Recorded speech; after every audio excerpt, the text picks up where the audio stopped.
Hello, welcome to the channel. Today we're going to continue on with our Space Marine reviews and we're going to be doing the Hunter today. Before we get into that, we've got our shout out of today, which is going to Chris G for his comment relating to the Venerable Dreadnought and potentially using the successor chapter tactics to possibly save points. Also, if there's any specific Space Marine tactic videos that you want to see on the channel, pop them in the comments below. Maybe you want to see a video relating to the stratagems or the relics or the warlord traits in particular, or some sort of combos with the successor chapter tactics. So yeah, let me know in the comments below if there's anything you want to see and I can put them in the polls. We're already doing that with the Necron side of the channel. We're doing a little bit more in-depth tactical videos. So if you want to see that with the Space Marines, just let me know. So as for the Hunter, it's a heavy support option. It's got 6 power level or 110 points, so not too expensive really.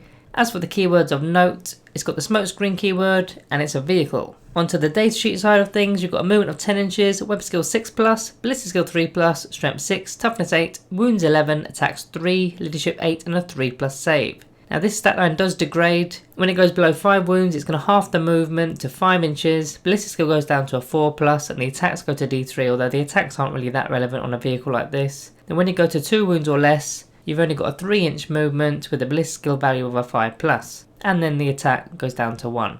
As for abilities, Angels of Death, because it's a Space Marine tank, so it's going to have all the combat doctrines, in particular there, that are going to help out with your weaponry. It also explodes due to the fact that it's a vehicle. Once destroyed, on a roll of a 6, it's going to cause D3 mortal wounds to any units within 6 inches. Onto the Wargear, the Hunter is equipped with a Sky Sphere missile launcher.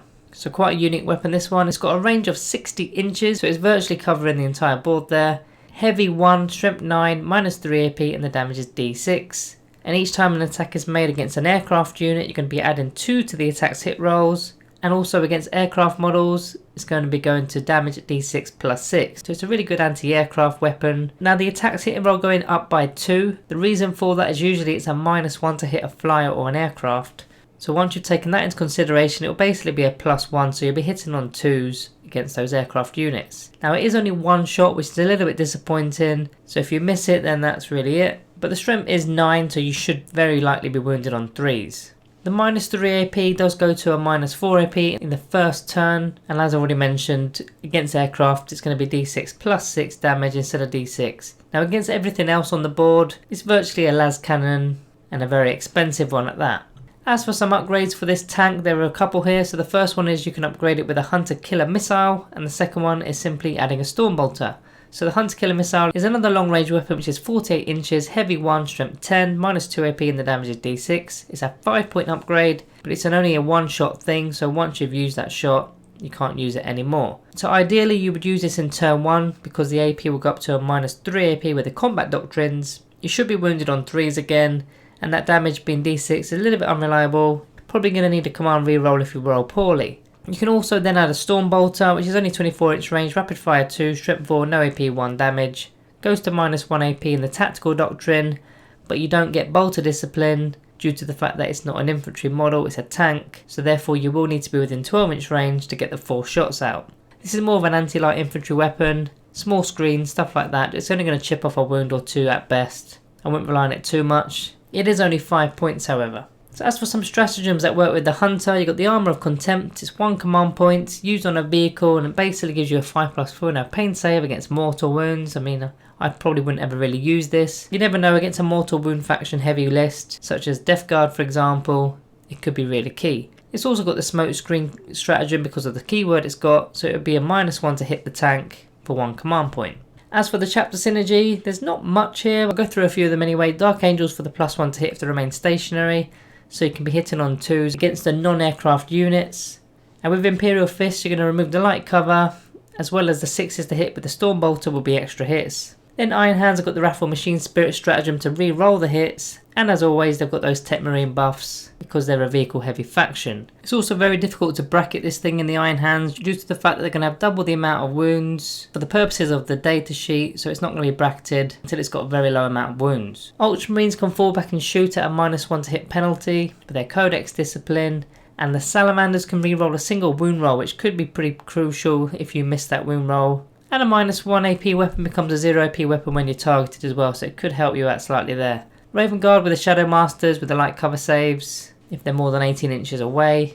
Other than that, not really much else with Raven Guard. Then the Death Watch, they've got mission tactics to mix up the doctrine, so you could have the Devastator doctrine in turn 2 perhaps. Don't know why you'd want to, but maybe it fits for the rest of your army. And you're re-rolling 1s to wound against a set battlefield roll, so it could be, for example, heavy support.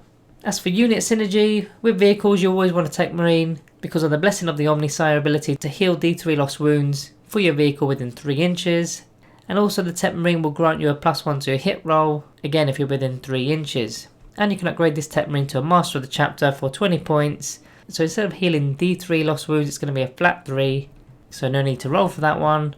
And if you want an in-1 save, you just get the Psychic Fortress out with the Librarian to get a 5+ invulnerable save if you're within 6 inches of that Psyker. So on to the summary then, quite a quick review this one. I like the fact that it's a strength 9 weapon and it's got a 60-inch range which is covering the entire board there. It's very good against the aircraft models, especially with the damage being D6 +6, and you're going to be definitely hitting on 2s. It's a toughness 8 tank as well, so it's very tanky, very reliable. You can have it sitting on your home objective and it should be scoring you some points. Then finally the smokescreen keyword to use that stratagem for a -1 to hit the tank.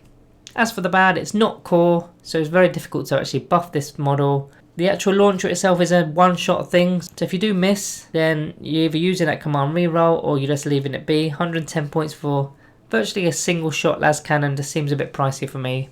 And the unreliable damage of D6, of course if you're going against flies it's D6 +6, but against everything else it's just an unreliable D6, it's not a D3 +3 or anything like that. Overall with this tank there's not really much firepower coming from it due to the lack of options really. Yes, you can upgrade it with the 2 weapons, one of them being the Storm Bolter which isn't really going to do much, and the Hunter Killer Missile is only a one-shot thing anyway, so even if it does do a bit of damage you've done with it after turn 1. Then finally, flyers aren't really a major thing right now, they're not scoring objective points. Not many people are fielding flyers, and even if they did, they're not likely to be bringing multiple flyers, maybe 1, maybe even 2 at best. So once you've actually shot the flyer, you've kind of got a redundant tank just sitting there with 1 las cannon shot. So as for the rating today, I'm going to be giving the Hunter a Planet 40k rating of 1.5 stars.